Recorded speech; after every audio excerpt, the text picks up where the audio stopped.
ስማችን ፋኖ ነው ብለዋል። አንዳንድ ጊዜ መንግስት የሚገርመኝ ታጣቂ ኃይል ሽምቅ እንትን ሽፍታ ጥሩ የሚባለው ስም ጥራው።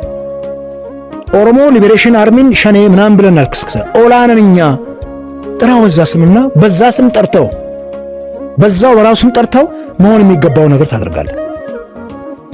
እንዲህ በጣም ትንሽ ነገር አውርደህ ባየ ቁጥር ትንሽ ነገር ነው እያደገ ይመጣው። ይሄን ከህወሓት መማር ተገቢ ነው። ከዚህ አንፃር አማራ ክልል ላይ ይሄ ችግር ባይፈጠር ጦርነቱ አይመጣም ጥሩ ነው። ከ4 እስከ 6 ነው ከ5 እስከ 6 ሚሊዮን ተማሪ ከትምህርት ገበታው ላይ የለም።